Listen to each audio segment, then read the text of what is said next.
the real advantages to the investigator in using EPIC is that while he may have access to the databases of his agency and can make that check, if he were to contact EPIC and make an inquiry here as he's developing his case, it would be like a one-stop shopping center. He would be able to do a multi-database check all at one time. I would like to verify security clearance status. In my opinion, any FBI agent involved in the investigation of narcotics today would be absolutely foolish not to use EPIC as a investigative tool or an adjunct to their primary investigation.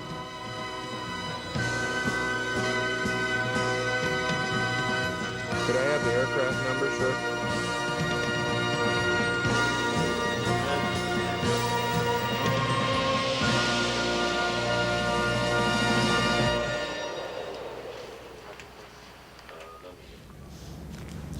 This is the Montgomery County Air Park in Gaithersburg, Maryland, a suburb of Washington, D.C. Now here, on a recent Sunday afternoon, agents made 3 arrests, confiscated a quantity of drugs, and seized a Cessna and a pickup truck. All this activity was made possible because a unique facility, half a continent away from Gaithersburg, was doing a very special job and doing it well. That facility, the El Paso Intelligence Center, better known as EPIC, is an indispensable resource in the increasingly difficult war against the trafficking of illegal drugs, aliens, and weapons. It's an indispensable resource that needs to be used.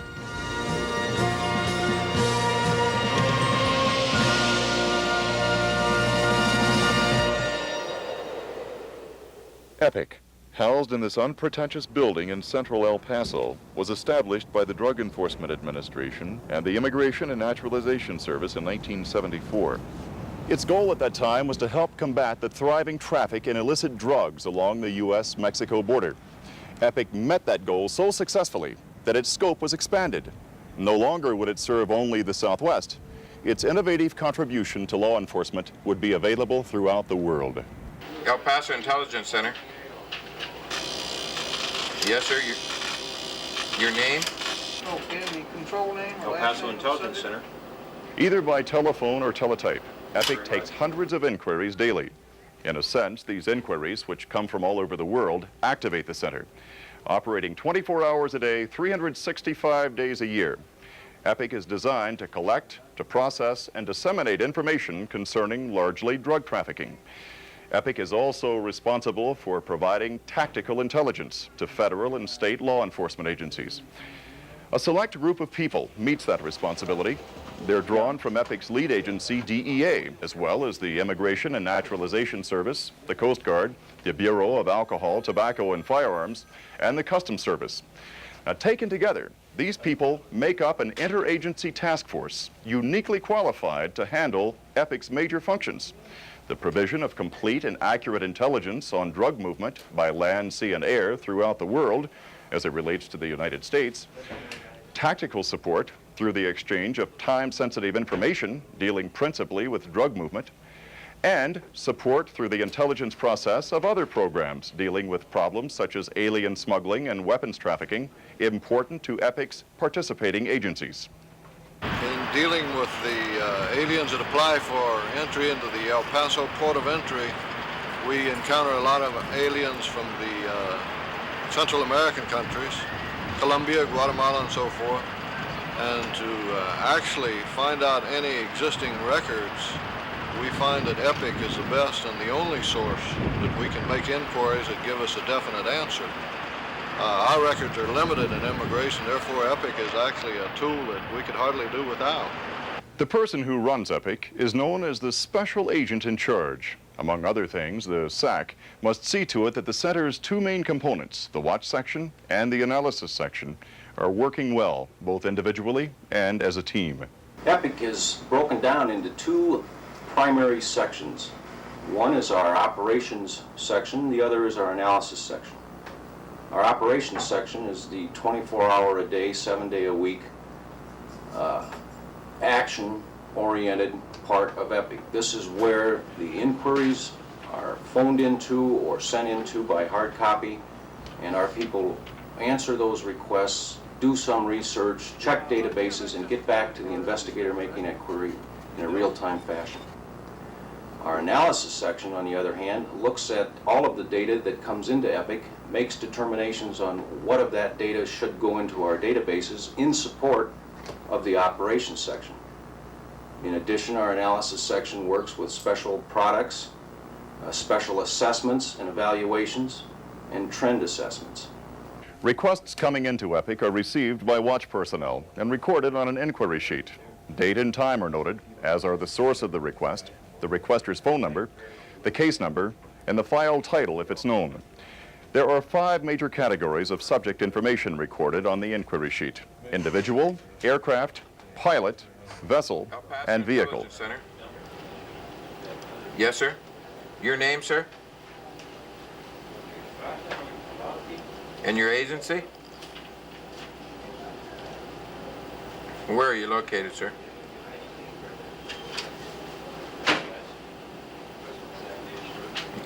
And your FTS number?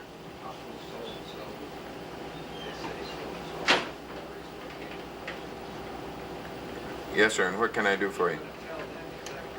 You have an aircraft? Special Operations handles a high volume of very unique intelligence information that we collect from various DEA foreign resources as well as from other agencies. We collect this information, which is DEA sensitive and in some instances classified. Our objectives in Special Operations is to identify and the identification of and location of suspect drug-laden aircraft and suspect drug-laden vessels. We'll take this information, this tactical intelligence information, and pass it immediately to the interdiction forces of the United States Customs Service and United States Coast Guard for tactical interdiction purposes. One particular case which comes to mind was the seizure of 1,900 pounds of cocaine from a small yacht that was put on lookout by my office. The information was received by the Barranquilla resident office and passed to the El Paso Intelligence Center, who in turn passed it to the U.S. Coast Guard as a lookout. About 1 week following the initial issuance of the lookout, the U.S. Coast Guard located the vessel, boarded it, but were unable to locate the cocaine. Later, the Coast Guard called EPIC, who in turn called me to verify through our source that in fact the cocaine was on board. I did so, returned a call to the El Paso Intelligence Center, who in turn recontacted the Coast Guard, who in turn reboarded the vessel, decided that that they would seize the vessel and take it to the Guantanamo Bay Naval Base, where they would conduct a further search, a more thorough search. In Guantanamo Bay, they searched the vessel and discovered the 1,900 pounds of cocaine and arrested the 3 people on board, one of which was a DEA fugitive. When an inquiry is made to our operations section, the person taking that inquiry will fill out what we call a watch inquiry sheet. Yes, sir. On that inquiry sheet, we ask such questions as what intelligence do you have on this individual, so that we can better identify that person and also to build the databases at EPIC. When that watch inquiry sheet is completed, we send that down to our analysis section, who reviews the information on the watch inquiry sheet, compares that with what we may already have in our databases, and inputs it into the computer system here. We then are able, in the future, if another call comes in the next day or 2 days later, we're able to advise the new inquirer of the previous request and maybe put the 2 agents together to help build an investigation. One of the most important things we do here at EPIC is put officers together from different areas and different agencies who are interested in the same criminal case. We do this by asking each officer who calls to EPIC the reason for his inquiry. This inquiry is then taken and put into our criminal databanks, where it's available for use by the next inquiring officer. We do this dozens of times every day, putting officers together in the field who have a mutual interest in a particular criminal enterprise. Once databases have been researched and information found, the watch officer responds. In most cases, the response is made directly to the requester. And naturally, accuracy is vital here, and EPIC's hit rate is above 35% in general and above 65% with regard to suspect aircraft. Both are remarkable figures. But if accuracy is important here, so is speed, especially when the inquiry has to do with kinds of transportation. If requested, the watch section will place a law enforcement alert with Immigration and Naturalization Service, the Federal Aviation Administration, the Coast Guard, or Customs on a particular suspect, vessel, vehicle, or aircraft. In fact, it was just such an alert that led to those Sunday arrests and seizures at the Montgomery County Air Park. EPIC received a call from a DEA agent in Brownsville, Texas. Giving the make of the plane, its tail number, and time of departure, he requested that it be tracked. Its destination, however, was unknown. A database scan quickly revealed registration, ownership, and any previous involvement in trafficking. It also revealed Rockville, Maryland as a possible destination. Agents immediately contacted the Federal Aviation Administration. An aircraft lookout was initiated for the southern and eastern United States. Also, DEA agents in the Baltimore Regional Office were alerted that the plane might be headed toward their area. 6 hours after it departed Brownsville, the aircraft called the Macomb, Mississippi Flight Service Center.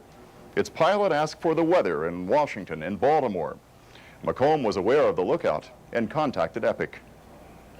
With the plane's approximate position known, FAA radar in Houston was able to locate, to identify, and to begin tracking it. Now, soon after, Atlanta radar picked it up. And soon after that, it landed for refueling in Knoxville. Now there, it was given weather conditions for Gaithersburg. Now, EPIC had a probable destination. And that destination became certain when Atlanta radar handed the plane off to Washington. The center immediately notified the Baltimore DEA agents who arrived in Gaithersburg as the plane landed. When it did, they made 3 arrests. The Gaithersburg case was an excellent example of how things can work at EPIC. An individual has come in with information that has led us to place a lookout on a particular aircraft. That lookout has went out across the country to all the interested agencies that could in fact take enforcement action against it if located.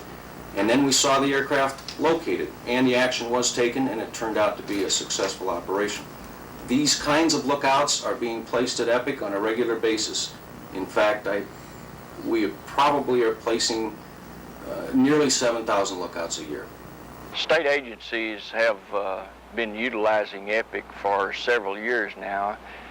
One of the primary things that we first learned was the ease of access that state and local officers had in making inquiries and placing information into EPIC. We were extremely satisfied with the response time on of our inquiries and the information that we received back.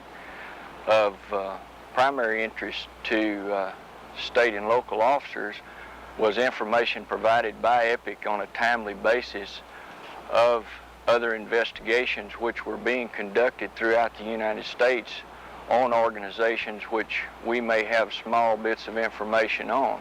If the watch section is the heart of EPIC, the analysis section is its soul. Here, all watch activity, and it is prodigious, is integrated into all investigative reporting done by participating law enforcement agencies. This sort of ongoing integration creates what could be called an up-to-the-minute motion picture of intelligence assessments. The analysis section at EPIC operates in 3 broad areas of responsibility. The first is in intelligence production. We research and prepare a variety of publications at EPIC, including the EPIC Brief, EPIC Special Reports, and EPIC Reference Documents. In addition, the production people provide a number of specially tailored products for specific users that are not generally produced in volume. The second area of responsibility is in the maintenance of our databases. There is a tremendous volume and variety of intelligence that arrives at EPIC. by teletype, by report of investigation from our member agencies, and by inquiries of those member agencies in our watch section. All of this intelligence must be reviewed for accuracy, completeness, and to see how it fits with other pieces that we have in our data systems. The third area in which we operate is in support of special interdiction operations. We may provide to SACs or area commanders assessments of drug smuggling threats in their area in order that they may provide special operations for intercepting aircraft or vessels moving toward this country. We can, during the course of these operations, maintain stats, seizures, arrests, and so on, and finally provide a post-operational assessment at the completion of the operation.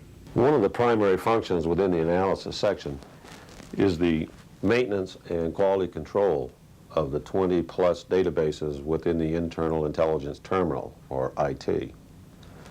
This database maintenance or quality control is conducted by a number of analysts and intelligence aides from the various agencies assigned to the analysis section. The Intelligence Terminal, which is an in-house computer consisting of well over 20 databases, consists of all the information that's reported to EPIC, either through the watch, by phone call, by teletype, coming into EPIC via the mail, by DEA 6s, by Customs MOIRs, by Border Patrol reports, or coming into the analysis section over the telephone. All the information arriving at EPIC is reviewed and processed and entered into one of these databases, as well as all replies from EPIC back out to the field on the information within our files. It's important to know that the IT is broken down into three major components: the maritime intelligence databases, the private aircraft intelligence databases, and the general databases, which consist of individuals and identified organizations. Briefly, each of these major components has a primary database. For instance, in the maritime section, the primary database is the suspect vessel file. This file contains all information reported to EPIC on vessels that are suspected of being involved in illegal activity, vessels associated with that particular vessel, and the names of companies, crew members, and other vessels, as well as a chronology of all intelligence reported to EPIC on inquiries about the vessel, lookouts that have been placed on the vessel, boarding, seizures, and so forth. EPIC truly is a multi-agency facility. Each agency has a program coordinator assigned here who is not part of EPIC management. That program coordinator reports directly back to his headquarters and is responsible for ensuring that that agency's programs and needs are met by EPIC, and at the same time to act as liaison with us to ensure that we get the support from those agencies. This building that you see here, it's not all that impressive. But I think you'll agree that what goes on inside it is impressive. In there, people representing the Drug Enforcement Administration and 8 other law enforcement agencies work to make your job easier, to support your efforts against illegal drugs, weapons, and aliens. They deal in intelligence, in making sense of bits of information, in putting together pieces of a puzzle, in developing useful pictures, in giving you answers. Their work is a study in interagency cooperation. But for all that cooperation, EPIC needs you to call on them, to make use of their unique capabilities. Many of you already have, to great success. Now more of you have to avail yourselves of EPIC, because you're in a difficult war. And in such a war, the El Paso Intelligence Center is an enormously important and easy-to-use weapon, an indispensable resource.